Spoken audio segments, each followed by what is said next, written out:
ସମସ୍ତଙ୍କୁ ଅଭିନନ୍ଦନ ଜଣାଉଛି। ରାଉରକେଲାରେ ବିଗତ କିଛି ଦିନ ହେବ କିଛି ଲୋକ ପଇସା ପତ୍ର ଖର୍ଚ୍ଚ କରିକିରି ମୋତେ ବଦନାମ କରିବା ପାଇଁ ଚେଷ୍ଟା କରୁଛନ୍ତି ଏବଂ କିଛି ଅପପ୍ରଚାରରେ ଲାଗିଛନ୍ତି।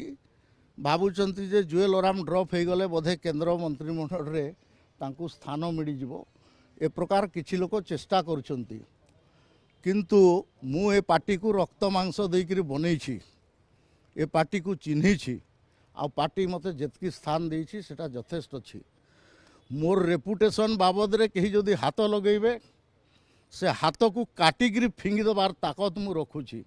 आ मु चैलेंज दूची मु राजनीति निर्वाचन लड़बी नहीं बोलिक कही, किंतु मु आउ थरे निर्वाचन लड़बी। आ मु देखबी कि को माने मोर खिलाफ रे काम करचंती सेमनकर कौन अवस्था हेबो एवं तांकु मु कौन करिवि। अन्य पार्टी रु आसिकरी आमर पार्टी रे पसिकरी किछि पैसा पत्र खर्च करिकरी मते डिस्टेबिलाइज करबा पई चेष्टा करछंती, ताकु मु निंदा करूछि। मु आसिकरी मानस महांती मोर जनरल सेक्रेटरी को से बाबद रे डिटेल रे मु तांकु कहिछि, से मने डिस्कशन करबे आ तार ऊपर न्याय देबे। आ नहले मु केंद्र नेतृत्व पाखरे भी जाइकरी ए विषय रे मु अवगत करैबी एवं मते जे अपदस्थ करबा पई चाहूछि जुएल ओराम भली आदिवासी नेता को ताकु जाली सफा कर देबी।